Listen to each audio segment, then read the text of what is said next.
Hi,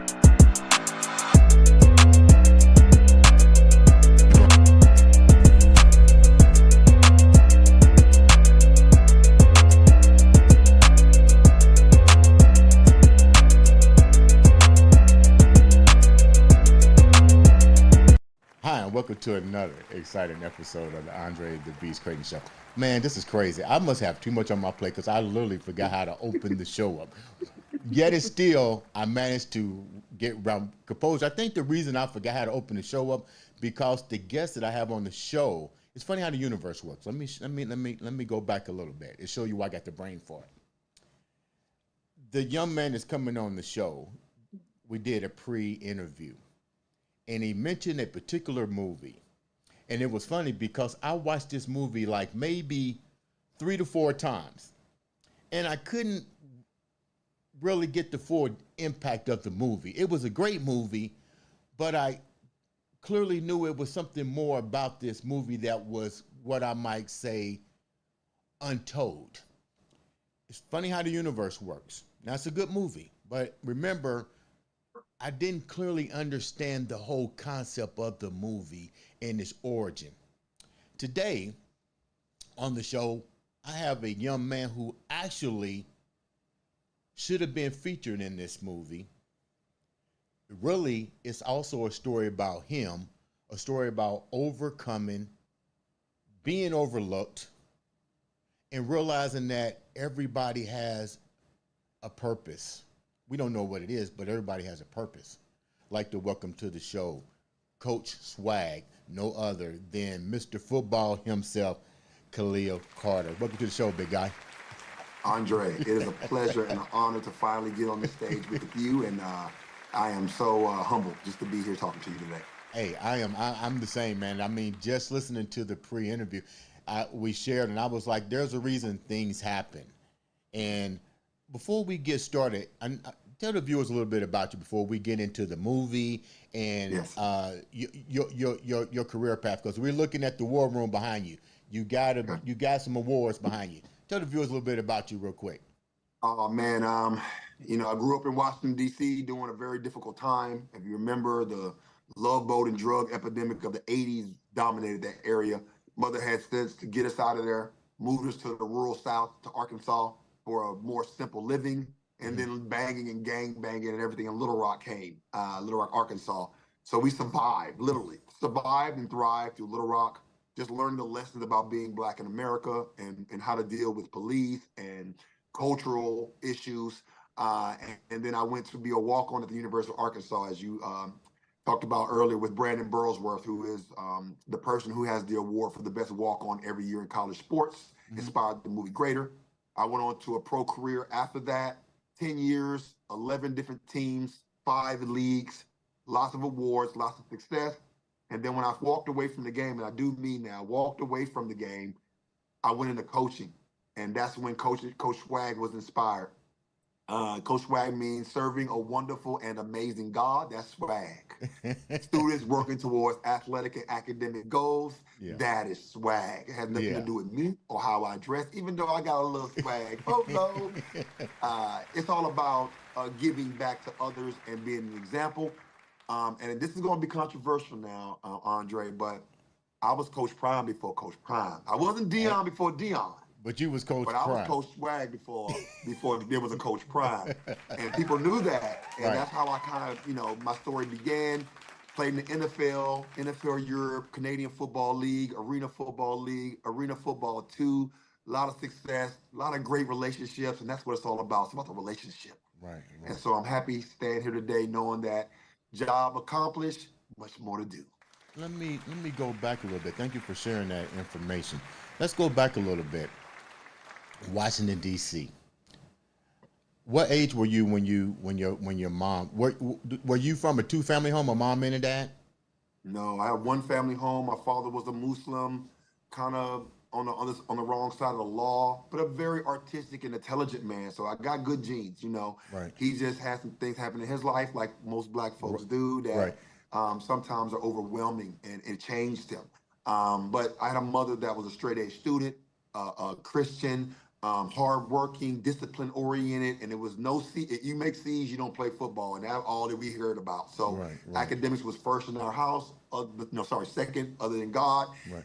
And she was a that Afro 70s mama with don't play no games. Right, Okay, she'll right. throw a book at you or a shoe if you talk back. Okay, and so that was a really tough time for us, and her moving us probably saved our lives. How old were you when you guys left Washington?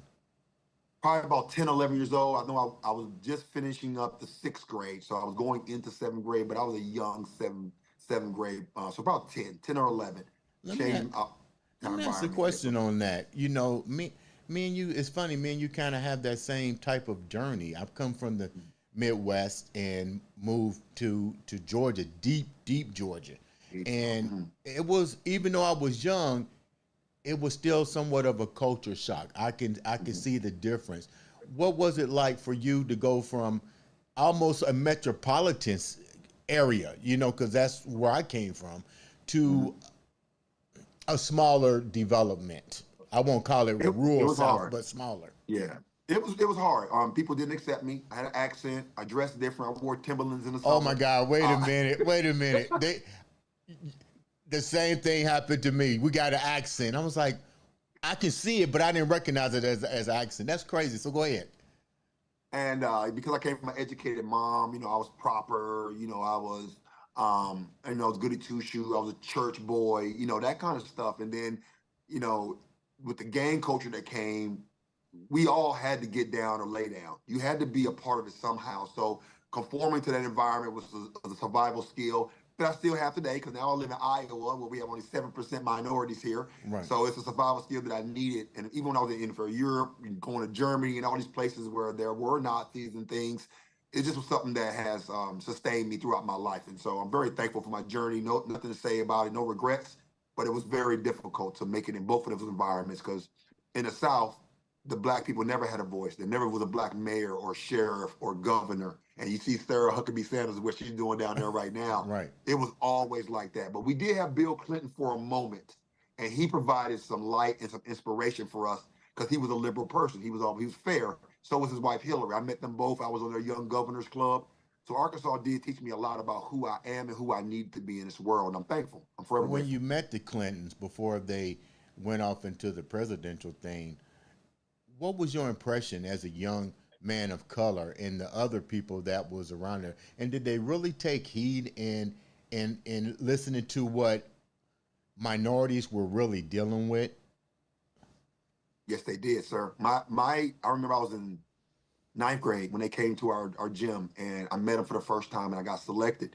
I mean, he spent so much time just with me, Really? a young kid who was from another place, and he talked to me about my family and my interests and everything. Like we almost had like a 10-minute interview each, and I got like 20 minutes. He took extra time, and Hillary was right there. Hillary's daughter, Chelsea, her best friend lived down the street from us, so we saw him a lot again in our neighborhood, which went from middle class to gang infested in about a number of years. Hmm. So we stopped seeing them after a while, but in the early days, they were in the neighborhood. And then when I was in high school, I worked at McDonald's on his presidential trail, and he would stop by my McDonald's on his way to his jogging. And I was the only person that was able to serve his food. And it's funny because that was my claim to fame when I was start playing pro football. Here's a guy that used to serve Bill Clinton on lunch. And I'm thinking like, what about my skills, man? Right, right. Uh, but I was impressed by his intellect, his interest, his compassion. He cared about black people. He devoted himself to equity, and I think that's what made him a great president. When you go down to Arkansas, how bad was it? And how bad was it? Was it, even though, because he wasn't in office yet, how bad did it really become for you? Because even though you see him and he's on his journey, you still got to go back home every day and deal with reality. Sure. So how bad was it as you got older? Well, 90s. I mean, he gets a lot of flack for that crime bill. I know what he was trying to do, but we lived that crime bill very, very real in a very real way. Um, the crime bill put a lot of people in jail, and Was that the it three caused strike? The three strike?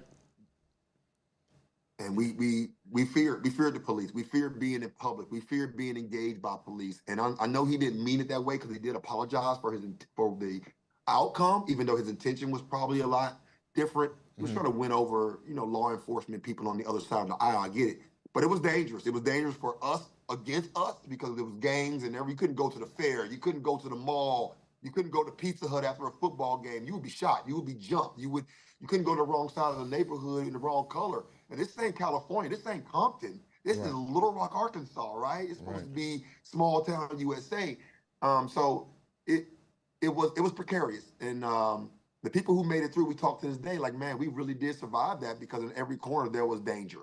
And you couldn't really tell where it was coming from. And I think I'm just thankful to be here, because from 14 to 24, Black men die in this country from all kinds of things that they're not supposed to die from. And even when you're 47 like me, but you look in that 25 or 30-year-old range, it's Yeah. still dangerous. So I have to tell cops, like, if I engage them, hey, I'm 48 years old. Yeah. I even have I coach on my license plate, so they know I'm a public figure. I'm a community servant. I'm not who you think I am just because I'm driving this Benz. So please take heed to Right. the signs that I'm giving you and treat me accordingly. And I just think that we've come a long way as a country, but during that time frame, it felt like the dark ages, to be honest. Your life evolved around football. Football. We always have those comforts that keeps us away from the distractions that we deal with, whether you be black, white, because I think we all deal with some type of Sure. problems in our life. But football's always been your to go to. How did you wind up? You did something pretty amazing. You wind up taking all of that and being able to go to college. How did that happen for you? Yeah, so I mean, my mother is comfortable with this. It's in my book as well, um, because she has substance abuse issues, and so from 13 to 17, I pretty much was a man. I had to do my own college research. Even though my mom was an academician and she was a director of admissions and all that, she was struggling, and so I had to do my own research on what schools to go to my own visits, make sure when a college came into the school that I was there, and I was very, very intuitive about what I wanted to accomplish in life. Right. Um, but football was my peace. It was my refuge, because on the field, you're equals. Right. Now, if you're black, white, Asian, it doesn't matter. As long as you're out there, your teammates, your equals. And I felt empowered by that. And so football became my go-to. It became the greatest weapon I could use, to show people that I did have more than just melanin in my skin, and that my academic pursuits also showed a different side of what a black man can be. Hmm. And it can be intimidating, even to this day, when I Right. start talking articulate and using big words. And I got a master's degree, and if I ever mention that, it's a big problem. But Right. I forgive them. I forgive them, because God did too. They don't know what they do sometimes. But on the field, I had coaches that were mean, that were prejudiced, that were, um, conformists, that wanted me to conform, that ignored me, that didn't think I had the stuff. And then when I became pro, they reached out. Oh, I always knew you did. And I'm looking at them like duck lips. Right. But I Right. still respected them. Thank you, sir. Thank you. I've got a game on TV this weekend if you want to watch it. So just humbling myself, using meekness instead of revenge and regret and all that was something that helped me grow. Right. And like I said, it's in my book. I got a book coming out here in about 3 weeks called The In Crowd. And Right. we can talk about that in a minute, but it's basically centered around football and spirituality and the journey of growth. So that's my life, You in a mentioned nutshell. you mentioned your mom. She was inspirational to you, to taking you from Washington to Deep South. Did she have connections? Because you just don't up and move. All Did, right. did she have connections in Arkansas? Family members, relatives? No. So she knew nobody there. So you mentioned a Step, part. a stepfather. She was marrying my stepfather, and his family was from down there. So we ended up getting a small tribe, Okay. but they lived in a different area. So again, it was just me and my brothers and my So mom and my stepdad. you mentioned your mom wind up with an addiction, and you was at a young age. Hmm. Were there signs that you guys saw this forming with your mom, and how did that affect you? Because like you said, now a strong woman now is lost a little bit of that strength to some type of addiction. How did Mm-hmm. that manifest for you? Man, I was a young kid too, man. I was heartbroken because my mother and I were very close. You know, her leaving out in the middle of the night, not coming back till early in the morning. You know, my stepfather, grabbing me at 2 in the morning to go driving around the city looking for her, finding her on the side of the road, out of gas, out of money sometimes. And again, Mom, I love you, and please forgive me if this is in any way shining a negative light on you because you're such an inspirational person and your journey is noteworthy as well. Right. But I saw it, and then I would have to take her to work and pick her up and make sure she didn't leave the house. I mean, we would lock the door and stand in front of it, and people would come to our house, and I would, my brother and I, we were involved in gangs and stuff. And so if you came to our house and you was trying to sell my mother something, you might not make it out of there. Right. And so we protected our home with everything we had, and she still had a really great foundation. She still was a very important woman. She was the first woman of color in that position in Arkansas, director of admissions. And she did a lot of good for a lot of Black students who were going to medical school. She record numbers, and the state of Arkansas did not like that. And so it affected me deeply. It affected me greatly, but it also strengthened my resolve and gave me focus. I'll never try drugs. I'm going to be there for my kids. I'm going to continue to help my community thrive. I am the anti-drug. Don't come around me with that foolishness. And now, as my mother is sober now, and she lives here with me, I brought her here a couple years ago. Our relationship has blossomed into something that is more beautiful than you can imagine. We're partners in this, and I'm her caregiver as well and her power of attorney. But we just enjoy life now, and we let the past be the past, and we were looking forward to the present and the future. You wind up going to college, and you have a great friend. You're going as a walk-on. Man, I'm getting emotional because I'm seeing the movie, and now I'm seeing you. And if in order for people to understand this particular podcast episode, you have to watch the movie to understand this podcast and this relativity to his life. So you go to college, you got to deal with, you said some key words. You got to deal with racism. Sir. And this is in the 80s. You got to deal with racism. You got to deal with conformative. The Yes, change. This is so fucked up. You got to change your mental outlook, your perception. But through all of this, you meet a young man. Let's call it what the movie is. And the movie was called The Greater. But you meet the star of that. Tell a little bit about how that transpired.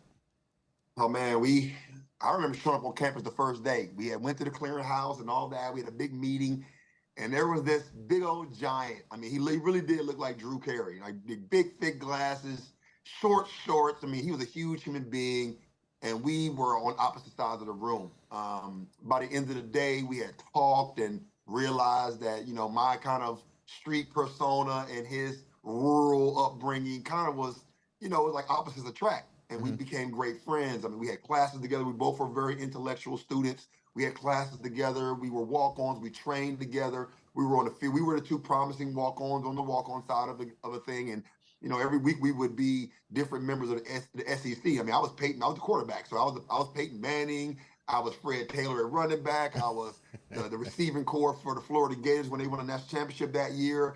And so, but he was the road grading lineman, and our defense did not like us because we showed up every day. Really? But just with his humility and strength and meekness, that's something that I didn't have. I was always raised to be kind of like, strive for perfection, be great in your own way. And he didn't have that. He was always raised to be humble and not assuming. And so he really was a great teacher for me on what the other side of that looked like. And as our friendship blossomed over 2 to 3 years, I saw him become an impact player on our team while I still was in the bushes waiting for an opportunity to play. And it was Arkansas. I mean, it's Arkansas. It was the 90s. It was Arkansas in the 90s. Right.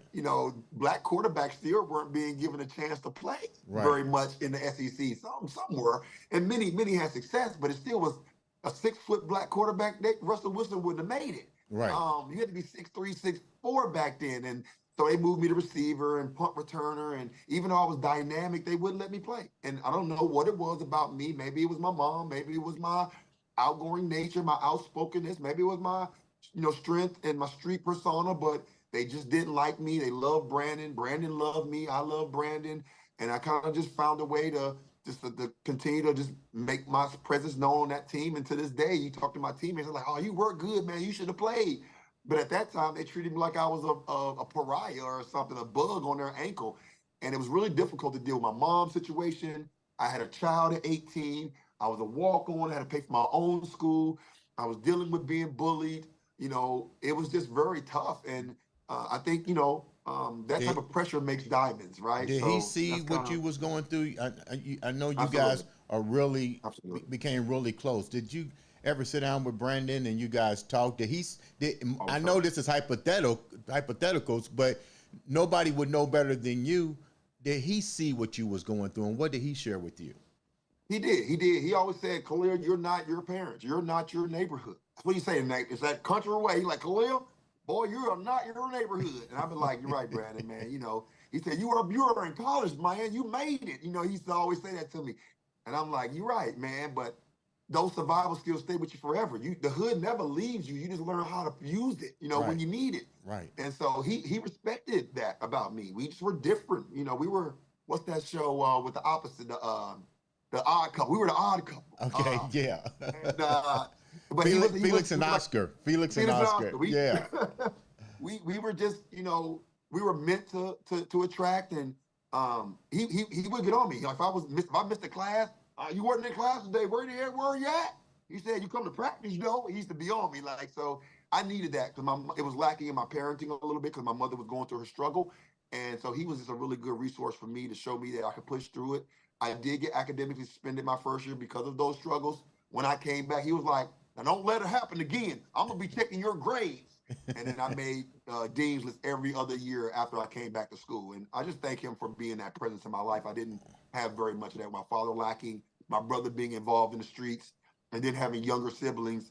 I just needed that friend, that partner to push me through it and be my accountability. And that's what he was, and I'm thankful. He understood it. He didn't really get it, like the need to be that or to Right. be involved in those things because he's from rural farm town, but he understood and he had grace. One thing about him, he had grace, and I appreciate that about him. Something that How did the yeah. other players view what you was going through? Not the black players, but the white players, because that in that movie he wasn't as very different. You knew he was Mm-hmm, different. You knew he had mm-hmm, a lot of humbleness about himself. But the key question is, did the white players, because football you all the same, you supposed to mm-hmm, be a team, but did the white teammates actually come to the forefront? I mean, you can't keep seeing injustice. You can't keep seeing a person that's good not getting opportunities. When I saw the movie, a lot of that part was not in the movie. You see what I'm mm-hmm, saying? mm-hmm. So because you knew him, he was your friend. A lot of this, why do you think that stuff was not highlighted in that movie? Because I said the same thing. Something just ain't right here. Sorry, here we go. I don't know what happened. Okay, Oh, you're all right. go ahead.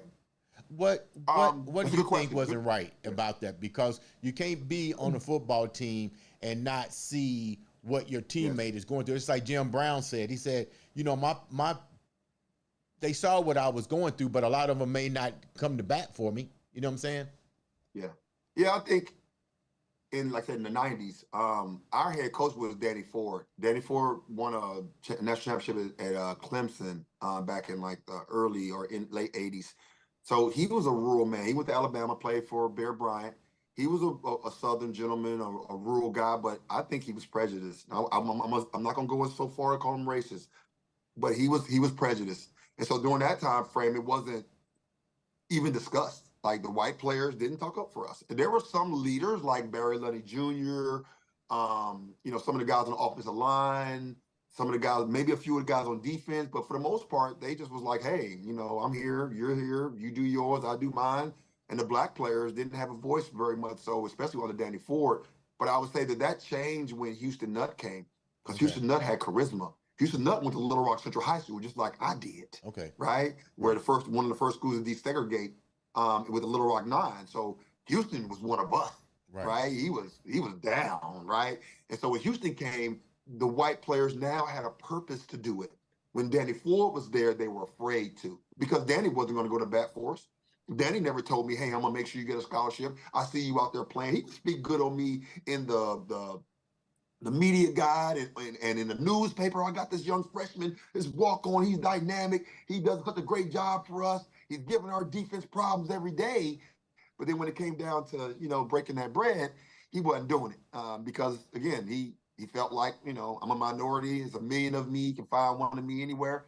And to be honest, when I left Arkansas, the white walk-ons got a chance to play. But that was under Houston Nutt. When I was there under Danny Ford, no walk-on got to play except for Brandon, and no black walk-ons especially. Did you ever think And about? so Did you ever think about quitting? You know you're I, good. all the time, all the time, all How the time. how I knew how I. much of an impact did Brandon have on you for not quitting? Yeah, I mean, he said quitters are losers. That's what he said. He used to Okay. tell me, "Man, don't quit." Like when it was hard and coaches would be on me or the players would slam me down the ground for making a good play. Like I got beat down, like because I was a running back and a quarterback and a receiver and a punt return. So I was a walking, dummy. They hit me and I would make them look bad in practice by making them miss or spinning or high stepping when I got there. And I was a little flashy. Like I said, I had Deion Sanders was my idol, so I wanted to be just like him. And they hated it. So Brandon was like, "Kahlil, don't just get up, don't talk, just get up, get back in the huddle." And it was like he knew what I was going through. He could feel that vibe, and um, he kept me balanced. And we'd be in the study hall or in the cafeteria later on that night. He'd be like, "Man, you all right?" I'd be like, "Yeah, I'm all right." He'd be like, "Don't give up. I'll see you tomorrow, bright and early. We got class at 8. Make sure you're there. I'm gonna come find you." And so it was just wonderful having a friend like that. And when he passed, it crushed me because I went to his grave and I was like, "Hey man, I got a chance to play pro football," and I could just hear his spirit say, go do this for me." And then at the end of my career, I went back and dropped my cleats off at his grave, and I said, "Brandon, we did it." And I could hear him smiling in heaven, saying, "I was with you the whole way. You ain't got to Wow. tell me. I saw it." So it was powerful, very powerful. When you go to the NFL, you went through a lot of adversity, and God rest Brandon, rest in peace. You know that he was there to guide you, a big inspiration for you. But now you go to the NFL. What was that like for you? What were there any more struggles that you had to deal with in the NFL? I mean, I feel like a walk on again. When you're that player that gets signed out of a smaller league and you're a project or you're a long shot, it's like being a walk on all over again.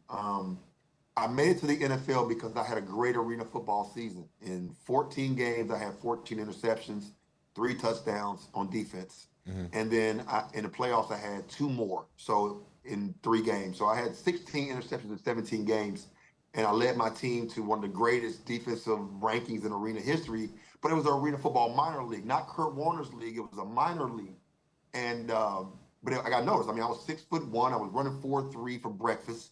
I was benching 225 about 20 times. I was strong. I was fast. I had IQ. I played quarterback. I played receiver. I understood the game. I had great coaches like John Jenkins, who was at University of Houston, with Andre Warren when he took him to a Heisman. I had Joe Ferguson. I had a lot, Rocky Felker, Joe Lee Dunn. I mean, I can keep going on and on. I had really great coaches that taught me the game. And so when I finally got to the NFL, I was a well-rounded athlete. I was a leader.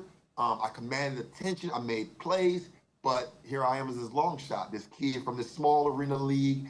And Jerry Gray was my DB coach in Buffalo. And he was like, it's going to be really hard, son. You got to go out there in the NFL Europe and you got to earn your spot. And I balled. I played very well in NFL Europe, so much so that Buffalo did not draft a DB that entire year. Wow. And so I knew I was going to be the free safety for the Buffalo Bills. They had just signed Troy Vincent. They had just signed Lawyer Malloy.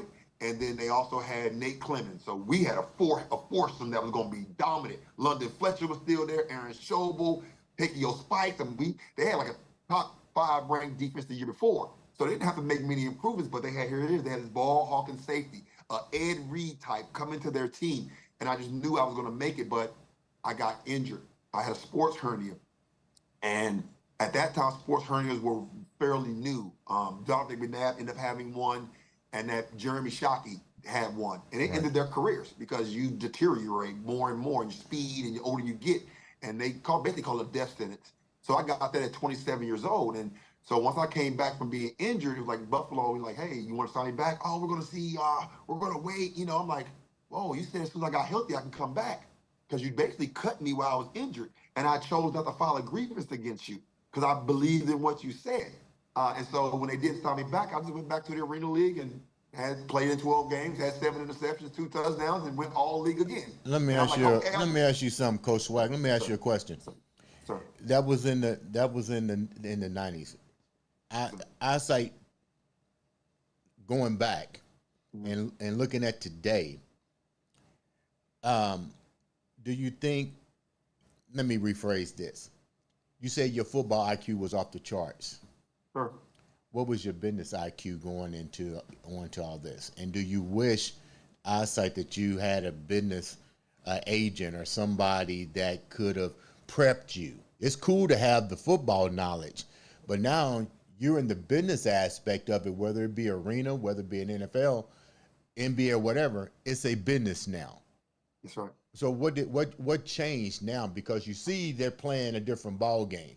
You know, well, you got an injury. You know, but you show you can still do good. So what do you think now? Looking back on that. Yeah, it took me a long time to learn the business aspect of the game, even well into my coaching career. It was something that I just didn't have mentoring about. You know, the coaches coached me. They didn't put a lot of personal stock into those relationships. You know, I can't think of one coach that ever invited me to his house for dinner, even though I was an all league player. Hmm. They just didn't take the extra time. Now, me as a coach, I did that quite a bit Right. because I believe that relationship would inspire them to be able to run through a brick wall for me, not just for themselves. I was playing for myself and for Right. the Lord because we had a pact that if I was faithful to Him and my family, that He would bless me, and He did, and so Right. I did. But um, that business acumen is part of what my book is about. You know, teaching people how to deal in those spaces, how to get a job, find a job, lose a job, how to use professionalism and preparedness and passion to your benefit. I call it keeping your pee hot. I got that from a guy in Canada. Keeping your pee hot at all times. There's so many words that I can tell you right now that start with a little P that are all about success. And even though success is wonderful, failure is also a part of that same process. They go there, P again, process, Right. right? A performance, all those P's. And so after I finally got to become a coach, I started to learn about the business. But during that time frame, my agents were only in it for their commissions. Right. I didn't have professional development. They didn't teach me. It was just my faith that kept me going. And so I was a little bit undermanned because here I am, this long shot, this walk on, this guy who didn't get drafted amongst all these other draft picks and D1 athletes and scholarship players and All Americans. And I'm kicking their butt on the field, Right. Right. but they didn't want me to because I'm the anomaly. Right. Who is this guy? How dare he think he's on our level? Because you turn that film on and I'm right there with you, baby. Matter Right. of fact, I'm leading this team in interceptions and big plays. I'm the one that don't give up touchdowns. I'm the one in the film room fighting for us to understand what's going on, even though there were other leaders around. People didn't want me to be the leader because I was um I was not the one that was supposed to be there. You You know? when you talk, and let's get real. Yes, sir. There's a different level once you come out of college and then get into whether it be the arena, the NFL. Let's get real. Egos come into play. Sir. The word team becomes I. It's Mm-hmm. about getting that big paycheck. Where does the loyalty happen here? Because now, only time you really see the conglomerate, it's almost like, well, football is entertainment. It says in the fine print, this is for entertainment purposes. When you get to see how it really is, because I know that's what your book is about. When you get to see how it really is, how does that make you feel about the career path, and your whole concept of what you've done? Yeah, I honestly felt like I probably should just went to law school. That's where the money's at. My body would have been a lot better. I could still be working right now. I'll be a judge by now, probably. Right. Because that was my goal. My goal was to go to law school or med school and become a doctor, a surgeon, or become a judge. The judge was real big in my plans. Football didn't derail that, but it gave me another purpose. There goes another one of those P's, baby. Come on, purpose now. Um, Pleasure and work. You know, it I had to continue to reflect through my journey on what it meant to me to be in that space. I had to constantly be in reflection because I could never, even though I was a little bit cocky, I knew I was good. On every team I was on, I was Deion Sanders. I mean, the bandana, the swag, the long glove, the long towel, scoring touchdowns, trying to get on Sports Center. That I was all I had because Right. the team didn't embrace me. I was the walk on that shouldn't have been there. They would always say, "Oh, what you do in college?" Now you don't belong here. Well, what you have last game? 3 tackles in a what? I had two 5 tackles, an interception, and a touchdown. Oh, okay. Who what? And so that created an antagonist space for me because people always like, well, he's an I guy. No, I'm a team guy. But I know if I do my job, I help my team win. And that was the I for me. The I was in win. Right. Right? I wanted to win. I didn't want to make friends because you weren't friendly to me. You bullied me. You treated me wrong. You didn't invite me out. You didn't hang with me. Even though I hung with a few people, I always had a select few. If I played on 11 teams, and let's say average 50 people on a team, even though arena football rosters are smaller, but let's just say 50 people on every team, that's 550 men. I probably got 20 friends. I got a lot of associates. I got a lot of brothers, right? Mm-hmm. But my friends were small because only the people who accepted me for who I was and what I brought to the table were the only ones that I let in my space. Because I wasn't going to let you tear me down from the inside out. Life had already done that. So I You was going to have this outer shell, right. put on the whole armor of God and go out there and do what God had purposed me to do, which was to win. And it offended people. You It did. mentioned prime time, Deion Sanders, and I would tell people right to this day, the best player I ever seen to play the position. Matter of fact, in my apartment, the autographed picture of him in his jersey is the only thing that sits there because he put entertainment Right. in the game of the NFL by him Right. being your role model.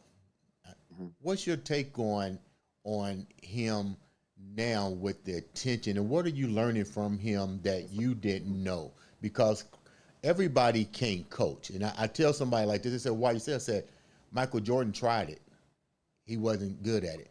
Yes, Isaiah sir. Thomas tried it, he wasn't Yeah. good at it. Just Yeah. because you're good at a sport may mean you're not good at leading other individuals to understanding your craft." What's your take on him since he was your role model?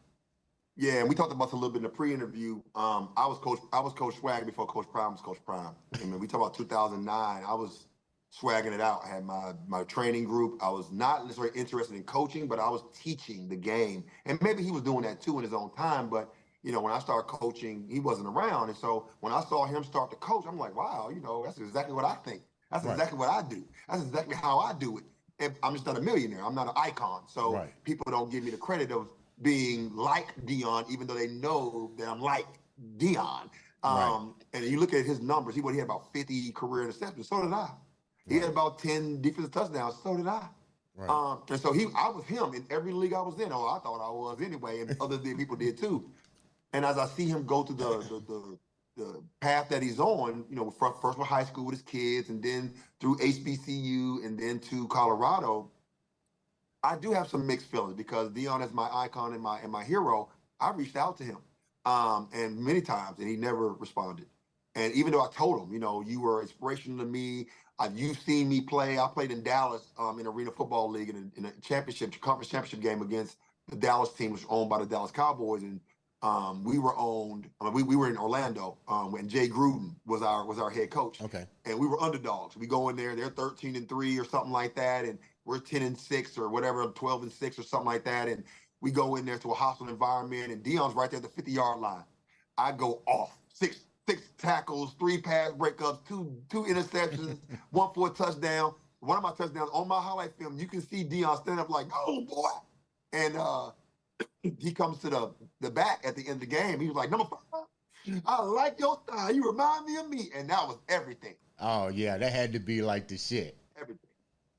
Everything. I waited a long time. And that was 2006, so I had already played 6 years in pro. So I was still a young 29, but he it just made my day. I mean, I was player of the week that week too, right? Because Right, of my performance. And so When I reached out to him after that, he ignored me and ignored me and ignored me and never responded. And I was like, wow, like why?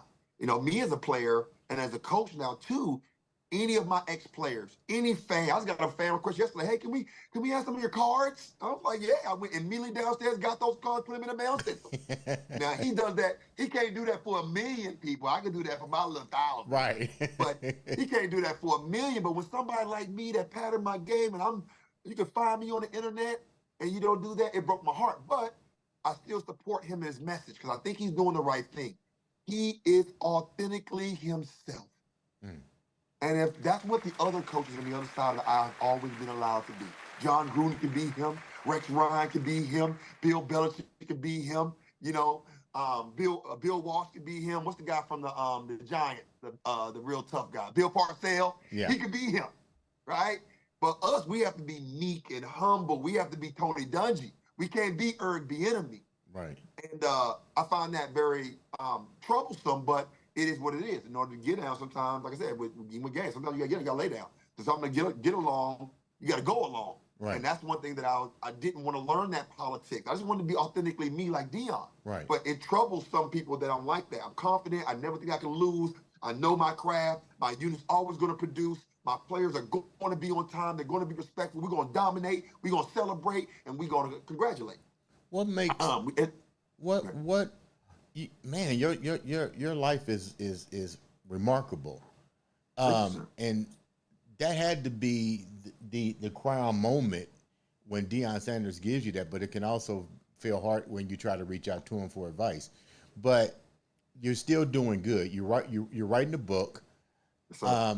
Tell me a little bit about the book before we wrap up, and why you felt the need to write the book. First of all, I'm gonna say one more thing about Deion. I think he's doing the right things. I don't know if he's doing it the right way. I don't know if the portal is the right way. I think the traditional way of building up freshmen is the right way. I think a little bit of mix of that is the right thing. I think he's inspiring those young men because he's very inspirational. I think he's motivational, but I still think he has an I mentality, right? I think it's a little bit about him and or his son, you know, or that could be it too. And that's nothing wrong with that. Again, I tell you, that's part of the game. Right. I is and win. So I still love Deion. He's still my icon.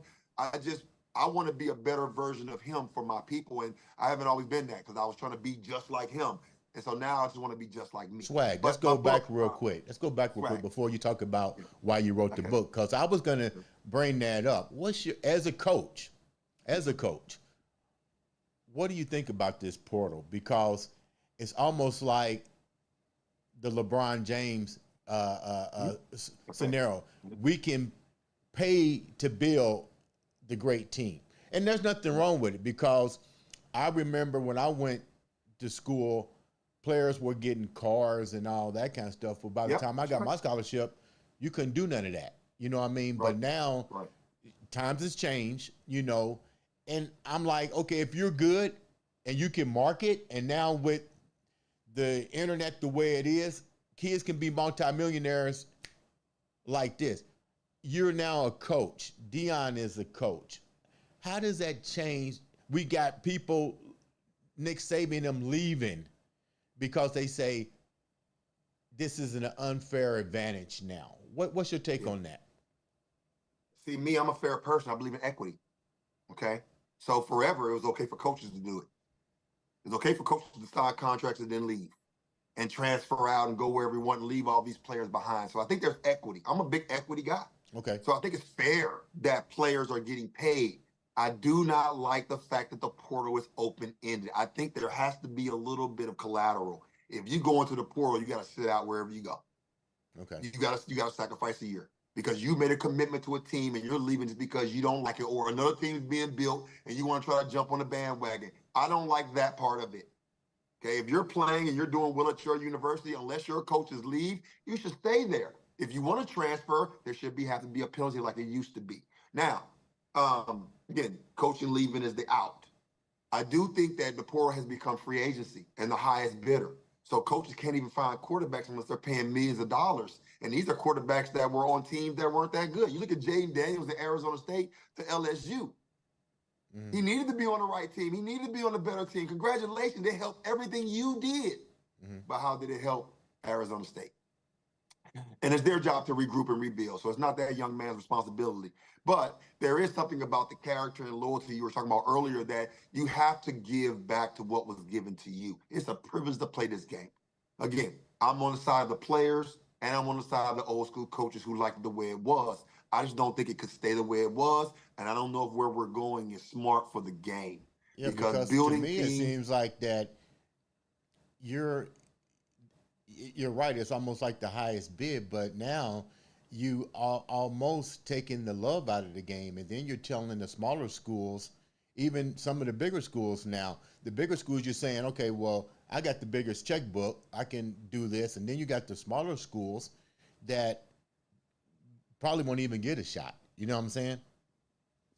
and then the other thing is the bigger schools gonna take the smaller schools' best players. So you're telling me you didn't do your due diligence in the recruiting process and see that this kid was good?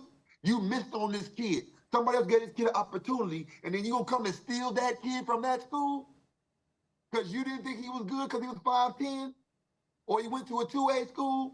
Come on now, coaches don't always get it right, but this is not a way for you to right your wrong. Way for you to right your wrong is to find your own freshman, build him up, turn him into an all-league player, all-American yourself. Stay in your university yourself. Don't chase that bigger job as soon as you get a winning season. That's the same thing the players will do. They say attitude reflects leadership, right? Right. Okay, so that's what we're seeing. We're seeing them pattern themselves after the coaches that have done the same. I think there's equity there. I don't know if it's good for the game.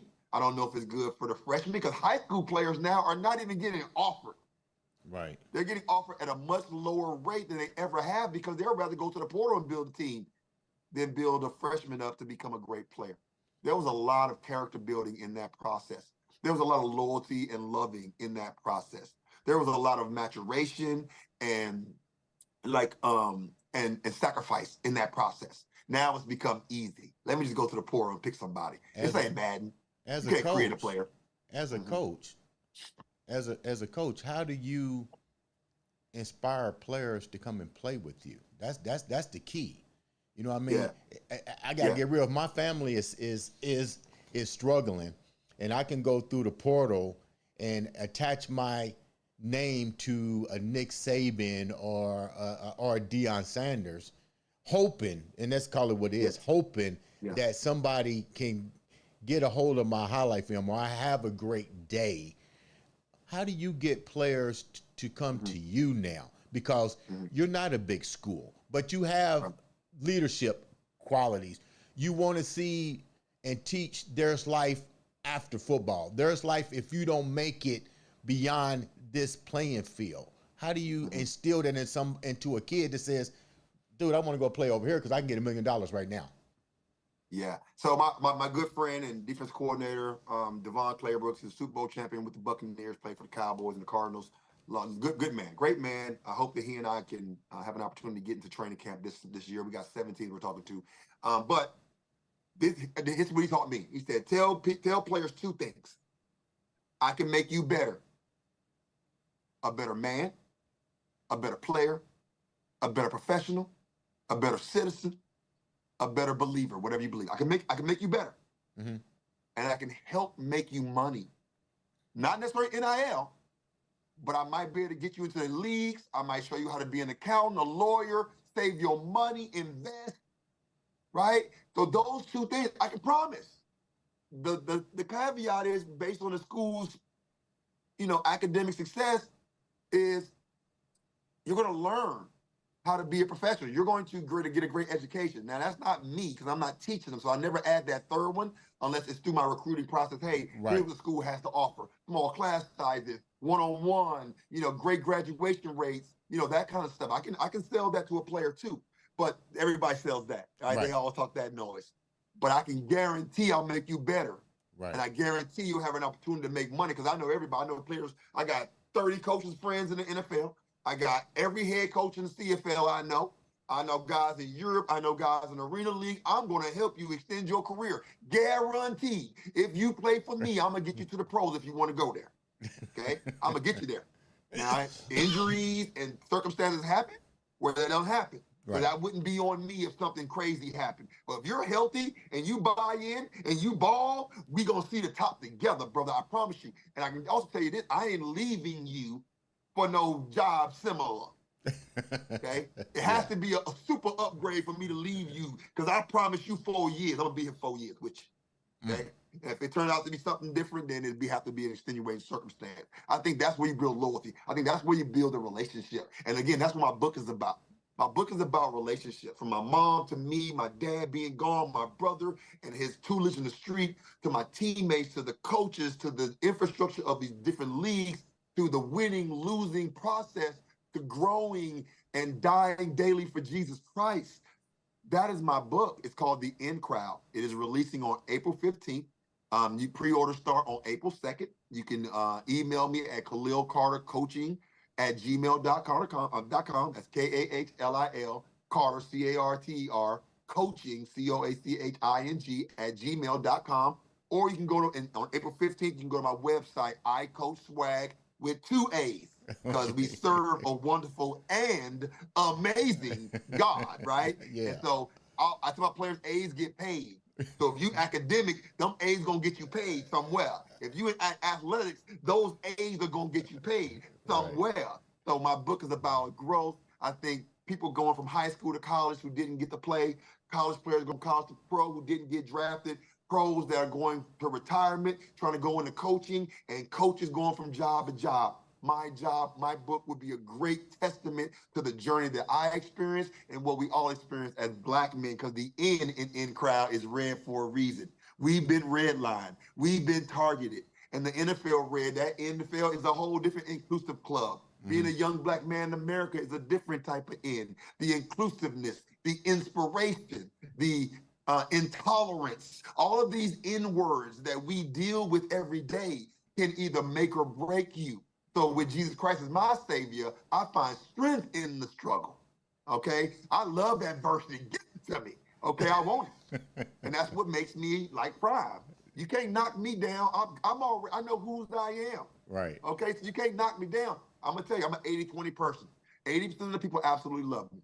20% of the people absolutely hate me. And I got people that I played against that hate me. If you hear, you can ask 5 people or 10. I think you got 10 people. 2 people, 2 gonna say, I hate Kahlil. He's so arrogant, he's cocky. And then 8 gonna be like, oh, he's such a great human being. So that dualism is problematic for us, right? Because when you say angry Black man, unprofessional, he this, that, we get stuck with that. And I got a little bit of that label. But don't Deion got that label too? But he an icon. So people got to deal with him anyway. They got to deal with me. I want them to deal with me because I'm trying to become 90-10, right? I'm trying to get better and better at those odds and engaging people where they are, meeting them. And I hope my book gives people an insight on who I actually am, what I went through to become who I am, and why I'm the way I am. I got rigid skin. I got tough boundaries. I'm Black man in America. Wow. I got to protect who I am and why I am. So that's why I am a little bit defensive. But I was a defensive back, and I was a good one. So shout out to Deion, shout out to Colorado, shout out to all the players who have inspiration and dreams. You can make it. You can be greater. Right? You know what? You got a great story. And guys, make sure you get the book. I really thank you so much for taking the time to come on and share such an amazing story. You definitely are changing the way that young men are understanding the game of football, the way they're understanding the game of business, but more importantly, the way that they understand life and how to be productive and understanding what their purpose is. Thank you so much. Ladies and gentlemen, this has been another exciting episode of the Andre The Beast Crayton Show.